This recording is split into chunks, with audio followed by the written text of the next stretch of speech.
इस वीडियो में हम आपको सारे विटामिन्स के बारे में बताएंगे, जैसे कि vitamin A, vitamin B complex, vitamin C, vitamin D, vitamin E, vitamin K. ठीक है।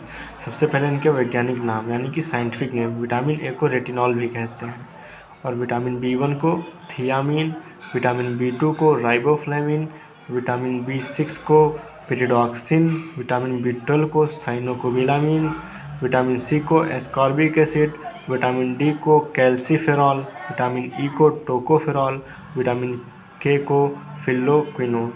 ठीक है। अब इसमें से विटामिन दो प्रकार के होते हैं, एक होते हैं वाटर सल्यूबल, एक होते हैं फैट सल्यूबल, है ना।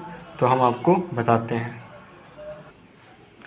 विटामिन सी और विटामिन बी कॉम्प्लेक्स मतलब विटामिन बी1, बी2, बी3, बी6 जितने भी होते हैं ये सारे, है ना। तो विटामिन सी और विटामिन बी, ये जो विटामिन हैं ये वाटर सल्यूबल होते हैं, यानी कि ये पानी में घुलते हैं। तथा जो विटामिन बचे यानी कि vitamin A, vitamin D, vitamin E, vitamin के, ये सारे फैट सॉल्युबल यानी कि वसा में घुलने वाले विटामिन होते हैं। अब मैं इन विटामिन्स की कमी से होने वाले रोगों के बारे में बताऊंगा। विटामिन ए की कमी से होने वाला रोग जीरोप्थैल्मिया। इसमें जो है आँख की जो कॉर्निया होती है वो हार्ड हो जाती है, तथा नाइट ब्लाइंडनेस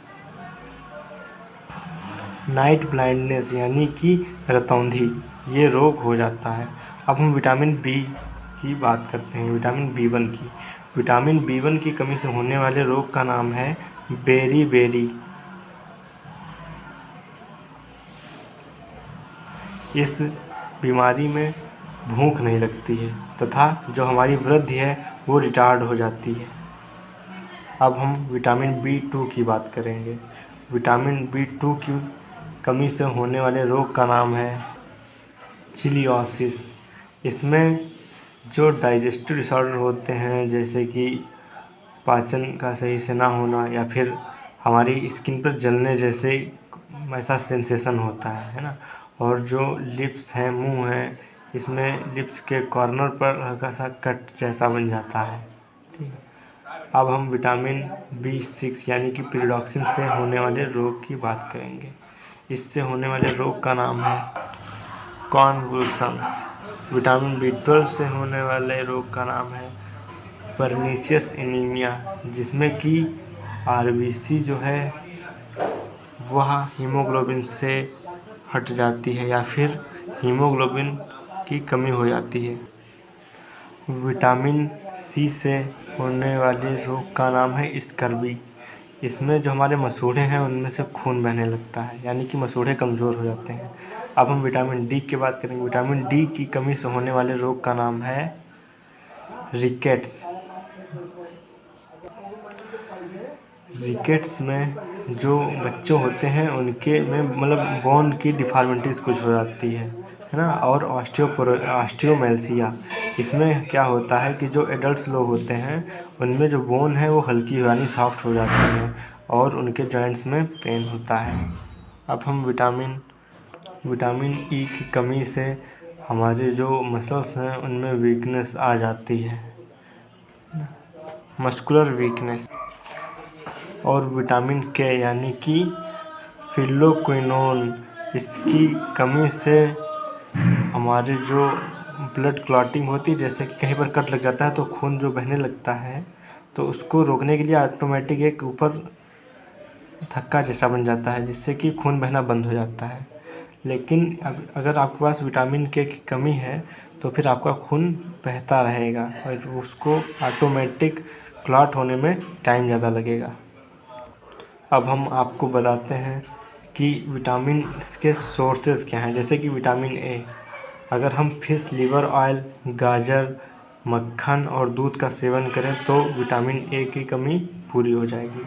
विटामिन बी1 के लिए yeast, milk, green vegetables and अनाज, ये सब खाने से विटामिन बी1 की कमी दूर हो सकती है। और विटामिन बी2 का स्रोत है जैसे कि दूध हो गया, है ना, अंडे का वो वाइट वाला भाग, और फिर विटामिन बी6 में हमें मिल्क लेना चाहिए, एग का जो बीच का पार्ट होता है पीला वाला, उसको एग यॉल कहते हैं ना, उसे खाना चाहिए, चने खाने चाहिए। फिर विटामिन B12 के लिए मीट, फिश, एग और दही वगैरह। फिर विटामिन सी के लिए हमें खट्टी चीज़ों का सेवन करना चाहिए, जैसे कि सिट्रस फ्रूट्स है ना, आंवला हो गया और हरी सब्जियाँ वाली हो गई, नींबू हो गया। फिर विटामिन डी के लिए हमें सनलाइट्स में थोड़ी देर बैठना चाहिए, या फिर मछलियाँ, या फिर एग अंडे का बीच का पीला वाला भाग।